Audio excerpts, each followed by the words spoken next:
শালক সংশ্লেষণের নতুন একটা এপিসোডে তোমাদেরকে আরও একবার স্বাগতম জানাচ্ছি। আমরা এখন পর্যন্ত যেটা পড়েছি, কেলভিন চক্রটা গত ক্লাসে আমরা শেষ করেছি। তো আলোক নিরপেক্ষ পর্যায়ের কেলভিন চক্রের পরে আমরা এখন যেটা পড়বো সেটা হচ্ছে হ্যাচ এবং স্ল্যাক চক্র। 1961 সালে কেলভিন এবং তার টিমে কে কে ছিল? কেলভিন ছিল, বেনসন ছিল এবং ব্যাসাম ছিল। তাদেরকে 1961 সালে নোবেল দেওয়া শেষ। ওকে, তো পুরো ওয়ার্ল্ড ঠান্ডা, কোনো সমস্যা নেই। হঠাৎ করে তারপরে কিছু বছর পরে, বেসিক্যালি 1966 সালের দিকে কি হলো, হঠাৎ করেই আরও কিছু সায়েন্টিস্ট, অস্ট্রেলিয়ান একজন সায়েন্টিস্ট হ্যাচ এবং তার সহযোগী স্ল্যাক, তারা মিলে আরেকটা চক্র প্রস্তাব করলেন। তো এক্স্যাক্টলি যে বিষয়টা, তাদের এই চক্রকে বলা হয় হচ্ছে হ্যাচ এবং স্ল্যাক চক্র। এইটাও একটা নতুন পাথওয়ে, যেই পাথওয়ে বা গতিপথ যার মাধ্যমে কার্বন ডাই অক্সাইড থেকে মূলত গ্লুকোজই তৈরি হয়। এখন বিষয়টা হচ্ছে যে ওনারা আসলে ওই আলাদা কিছু, আসলে খুব বড় ধরনের কিছু আবিষ্কার করছে, বিষয়টা এরকম না। হ্যাচ এবং স্ল্যাক মোটেও আলাদা কিছু চক্র না, যেটা এমন কিছু প্রস্তাব করে না যে ক্যালভিন চক্র সম্পূর্ণ আলাদা জিনিস, হ্যাচ এবং স্ল্যাক চক্র সম্পূর্ণ আলাদা জিনিস। বিষয়টা মোটেও এইরকম কিছু না। বিষয়টা হচ্ছে যে আগে আমরা কি পড়ছি, ক্যালভিন চক্রের সময় আসলে কি পড়ছি? ক্যালভিন চক্রের সময় পড়েছি যে গাছের পাতার মধ্যে স্টোমাটা বা পত্ররন্ধ্র থাকে। পত্ররন্ধ্র হচ্ছে এক ধরনের ছিদ্র, যে ছিদ্রগুলোর মাধ্যমে গাছ বাহির থেকে কোনো কিছু তার পাতার ভিতরে ঢোকায় এবং বের করে। সো কার্বন ডাই অক্সাইড কি করলো? কার্বন ডাই অক্সাইড কেলভিন চক্রের ক্ষেত্রে পাতার মধ্যে প্রবেশ করছে, পাতার মধ্যে ঢুকে গেছে। পাতার মধ্যে ঢোকার পরে সেইটা আমাদের যে স্ট্রোমা, মানে ক্লোরোপ্লাস্টের বাইরে, থাইলাকয়েডের বাইরে অবস্থান করতেছে। থাইলাকয়েড থেকে ভিতরে বিভিন্ন কাজকর্ম হয়, সেখানে আমরা অলরেডি সেটা পড়ে ফেলেছি। সেখান থেকে কিছু এটিপি তৈরি হয় এবং NADPH+H+ এগুলো তৈরি হয়। এগুলো তৈরি হয়ে ফাইনালি এগুলো বাইরে চলে আসে। তখন আমাদের যে রাইবোলোজ 1,5-বিসফসফেট ছিল স্ট্রোমার মধ্যে, সেটা কার্বন ডাইঅক্সাইডের সাথে কানেক্ট করে পরবর্তীতে 6টা রাউন্ডের মাধ্যমে 6টা কার্বন ডাইঅক্সাইড ব্যবহার করে একটা গ্লুকোজ তৈরি হয়েছিল। সেটা আমাদের কেলভিন চক্রের পড়া ছিল। সো বেসিক্যালি হ্যাচ এবং স্ল্যাক আসলে কি বলেছেন? ওনারা আসলে তেমন কিছুই বলেন নাই। ওনারা আসলে ওই জিনিসটাকে একটু মডিফাই করেছেন, যেগুলো আসলে প্র্যাকটিক্যালি অন্য অন্য গাছের ক্ষেত্রে হয়।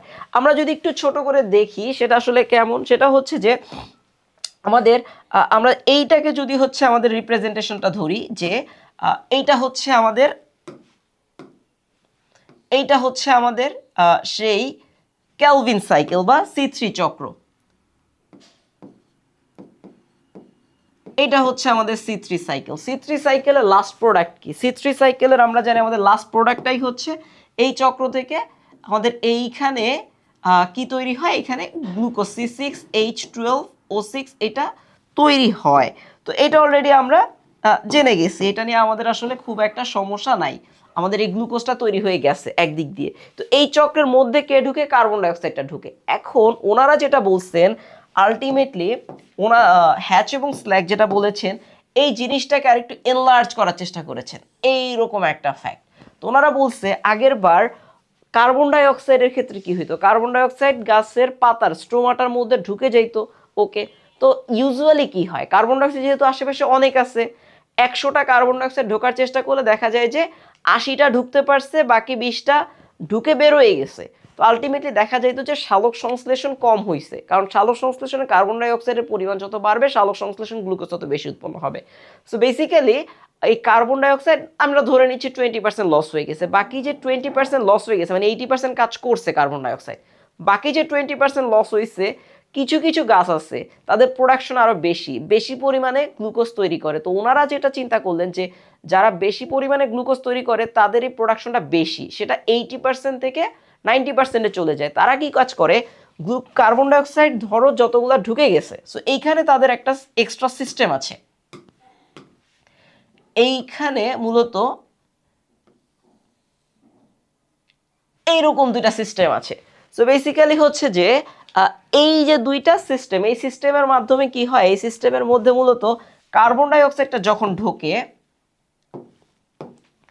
আমাদের কার্বন ডাই অক্সাইড বাইরে যতগুলো আসে, কার্বন ডাই অক্সাইডটা ঢুকে পড়ে এইখানে কার্বন ডাই অক্সাইডটা পরবর্তীতে এই দিকে যায় কার্বন ডাই অক্সাইড, এবং পরবর্তীতে হচ্ছে এই চক্রের মধ্যে ঢুকে। এই চক্রের মূলত এইখানটায় রাইবোলোজ 1,5-বিসফসফেট অবস্থান করে।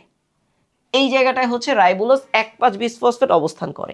সো কার্বন ডাই অক্সাইডটা ক্যাপচারিং একটু এক্সট্রা সিস্টেমে, কার্বন ডাই অক্সাইড এইখানে যদি 100টা ঢোকে দেখা যায় সবগুলাকে আগে প্যাকড করে ফেলছে কার্বন ডাই অক্সাইডকে, যার ফলে 100টা কার্বন ডাই অক্সাইডের ম্যাক্সিমাম ক্ষেত্রে 5টা লস হইতে পারে। তো 5টা লস হলে বাকি 95টা কার্বন ডাই অক্সাইডকে ব্যবহার করে এই সালোক সংশ্লেষণটা বা এই চক্রটা কমপ্লিট হয়। সো C4 এইটাই মূলত হচ্ছে হ্যাচ এবং স্ল্যাক চক্র। হ্যাচ এবং স্ল্যাক চক্র আসলে কার্বন মানে আমাদের কেলভিন চক্রের আলাদা কিছু না। হ্যাচ এবং স্ল্যাক চক্র অনুযায়ী কি হয়, আমাদের কেলভিন চক্রে আমরা ধরে নিচ্ছি কথার কথা যে কেলভিন চক্রে যদি আমাদের 100টা কার্বন ডাইঅক্সাইড ঢোকে, সেইখান থেকে আমরা ধরে নিই যে 80টা কার্বন ডাইঅক্সাইড দিয়ে হচ্ছে যে ফটোসিনথেসিস হয়। কিন্তু হ্যাচ এবং স্ল্যাক চক্র কি বলে, সেটা বলে হচ্ছে 100টা কার্বন ডাইঅক্সাইড যদি ঢোকে এইখানে 95টা দিয়ে সালোক সংশ্লেষণ বা এগুলো দিয়ে গ্লুকোজ তৈরি হবে। সো আমাদের C3 সাইকেলে যদি কার্বন ডাইঅক্সাইড লসের পরিমাণ 20% হয়, C4 সাইকেলে ম্যাক্সিমাম 5%। তার মানে প্রোডাকশন বা গ্লুকোজ উৎপাদনের হার সেটা মাস্ট বি C4 বা হ্যাচ এবং স্ল্যাক চক্রতে বেশি। হ্যাচ এবং স্ল্যাক চক্রে এইখানটায় একটা প্রথম আমরা কেলভিন চক্রে কি দেখেছি, কেলভিন পুরো চক্রটা চলার সময় প্রথম স্থায়ী যৌগ ছিল 3 কার্বনের, সেই 3 কার্বনের যৌগটার নাম ছিল 3-ফসফোগ্লিসারিক অ্যাসিড। কিন্তু আমাদের হ্যাচ এবং স্ল্যাক চক্রে প্রথম স্থায়ী যৌগটা সেটা না, সেটা কি এই চক্রতে ঢোকার আগেই এইখানে একটা নতুন যৌগ তৈরি হয়, সেটা হচ্ছে 4 কার্বন বিশিষ্ট, এটার নাম হচ্ছে একটা যৌগ, সেটার নাম হচ্ছে অক্সালো অ্যাসিটিক অ্যাসিড।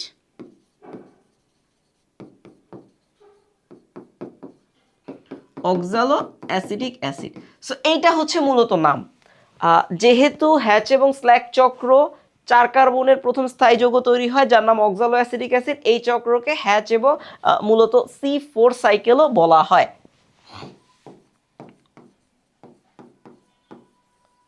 সো যদি একটু সামারি করতে চাই হ্যাচ এবং স্ল্যাক চক্রটা, হ্যাচ এবং স্ল্যাক চক্র মূলত কেলভিন চক্রটা হ্যাচ এবং স্ল্যাক চক্রের মধ্যেই আছে। মূলত গ্লুকোজ তৈরি আমাদের এই কেলভিন চক্র দিয়েই হয়। কার্বন ডাই অক্সাইড ক্যাপচারিং বা আটকানোর প্রসেসটা ইয়ের ক্ষেত্রে একটু আলাদা, হ্যাচ এবং স্ল্যাক চক্রের ক্ষেত্রে একটু আলাদা। সেই আলাদার কারণে কার্বন ডাই অক্সাইড একটু বেশি ক্যাপচার করে বা বেশি আটকিয়ে ফেলে, যার কারণে হ্যাচ এবং স্ল্যাক চক্রের প্রোডাকশন গ্লুকোজের উৎপাদন কেলভিন চক্রের থেকে একটু বেশি। সো এই হচ্ছে মোটামুটি বিষয় যে হ্যাচ এবং স্ল্যাক চক্র, এর চাইতে আসলে বেশি এসএসসি পর্যায়ে ডিটেলস আসলে এখন বলা সম্ভব না তোমাদেরকে। সো আমরা যেটা করব, আমরা একটু পরের ক্লাসে যখন যাব না নবম, আমরা যখন ইন্টারমিডিয়েটে পড়বো তখন হচ্ছে এই পুরো ডিটেলসটা প্রত্যেকটা যৌগ কিভাবে হয় সেটা ডিটেলস একটু পড়ার চেষ্টা করবো। এখন আমরা একটু কয়েকটা পয়েন্ট একটু আইডেন্টিফাই করি। সেটা হচ্ছে আমাদের একজন অস্ট্রেলিয়ান সায়েন্টিস্ট অলরেডি যেটা বলেছি, এমডি হ্যাচ এবং সিআর স্ল্যাক, ওনারা দুইজন মূলত হচ্ছে অস্ট্রেলিয়ান বিজ্ঞানী। তো ওনারাই মূলত এই চক্রটা আবিষ্কার করেছে কত সালে, 1966 সালে। এই সালগুলো একটু মনে রেখে দিব। আর এখানে প্রথম স্থায়ী পদার্থ হচ্ছে 4 কার্বন বিশিষ্ট অক্সালো acetic acid. So অক্সালো acetic acid 4 কার্বনের, দ্যাটস ওয়াই এই চক্রটাকে C4 সাইকেল বলা হয়। এবং মাস্ট বি, এই কথাটা মোস্ট ইম্পর্টেন্ট, যে যদি কেউ জিজ্ঞেস করে যে কার্বন মানে গ্লুকোজ প্রোডাকশন বা গ্লুকোজ তৈরির হার কোথায় বেশি, সেটা C3-তে নাকি C4-এ, মাস্ট বি C4-এ। ওকে, উদাহরণ কি কি? উদাহরণ হচ্ছে ভুট্টা, উদাহরণ হচ্ছে আখ, উদাহরণ হচ্ছে ঘাস, ঘাস জাতীয় যে সকল উদ্ভিদ সেটা। উদাহরণ এই যে ঘাসের আরেকটা স্পিসিস, সেটা হচ্ছে মুথা ঘাস, আরেকটা হচ্ছে অ্যামারান্থাস। অ্যামারান্থাসটা মূলত যে লাল শাক টাইপের একটা জিনিস, সেটা হচ্ছে আমাদের এই আশেপাশে প্রচুর জংলা হিসেবে থাকে আর কি। সো নামটা শুনলে খুব প্রিমিয়াম জিনিস মনে হয় অ্যামারান্থাস, বাট আলটিমেটলি আশেপাশে হয়ে থাকে, মানুষজন খুব একটা খাইতে চায় না। বাংলায় নটে শাক অনেক সময় বলে। সো এই হচ্ছে আমাদের মোটামুটি হ্যাচ এবং স্ল্যাক চক্রের বিষয়। এইখানে যদি একটু বলি যে প্রোডাকশনটা কেমনে বেশি হলো, ভুট্টা, আখ, আখ বা ইক্ষু বা গ্যান্ডারি যেটা আমরা বলি, এটার ক্ষেত্রে কি হয়, তোমরা যদি দেখো যে পুরো গাছটা, পুরো গ্যান্ডারি গাছটাই কিন্তু খাওয়া যায়। দেখলে বোঝা যাচ্ছে যে পুরোটা কিন্তু গ্লুকোজ প্রোডাকশন করে ফেলছে সে। কিন্তু অন দ্য আদার হ্যান্ড আমরা যদি আম গাছের ক্ষেত্রে চিন্তা করি, আম গাছে C3 সাইকেল হয়। C3 সাইকেল হওয়ার কারণে ওর প্রোডাকশন, ওর পুরো গাছ কিন্তু আমরা খাই না, ওর শুধুমাত্র আমগুলা খাই। গ্লুকোজ আমের মধ্যে পাওয়া যায়, সো পুরো গাছে কিন্তু গ্লুকোজ পাওয়া যায় না। প্রোডাকশন C4-এ অনেক বেশি C3-এর চাইতে। সো এখন একটা প্রশ্ন আসে, স্যার এদেরকে নোবেল পুরস্কার দেওয়া হয়েছে কিনা? না, নোবেল পুরস্কার তো অলরেডি একজনকে দিয়েই দেওয়া হয়েছে, যে এক টপিক আর কয়বার নোবেল দিবে। আরেকটা বিষয় হচ্ছে, যেহেতু আলাদা কিছু না, জাস্ট একটা সিস্টেম বের করছে, যে সিস্টেমে কার্বন ডাইঅক্সাইড একটু এক্সেপশনাল সিস্টেমে ক্যাপচার হয়, তার কারণে আসলে এদেরকে নোবেল পুরস্কার দেওয়া হয় নাই। সো এই ছিল আমাদের সালোক সংশ্লেষণের যে টোটাল বিষয়টা আমরা এখন পর্যন্ত শেষ করলাম। আলোক নির্ভর পর্যায়ে আমরা পড়ে ফেলেছি, যেখানে এটিপি এবং এনএডিপি এইচ প্লাস তৈরি হয়। তারপর আমরা পড়েছি হচ্ছে আলোক নিরপেক্ষ পর্যায়ে যার 3টা গতিপথ আছে, একটা হচ্ছে C3 সাইকেল, একটা C4 সাইকেল এবং একটা হচ্ছে ক্যাম ক্র্যাসুলেসিয়ান অ্যাসিড মেটাবলিজম। সো আমরা ক্যামটা নিয়ে আর কোনো পড়াশোনা আসলে এসএসসি পর্যায়ে করব না, আমরা ইন্টারমিডিয়েটে গেলে তখন ক্যামটা নিয়ে একটু ডিটেলস আলোচনা করব। তার যে 2টা পর্যায়ে আগের C3 সাইকেল আর ক্যালভিন চক্র আমরা অলরেডি পড়ে ফেলেছি আগের ভিডিওতে।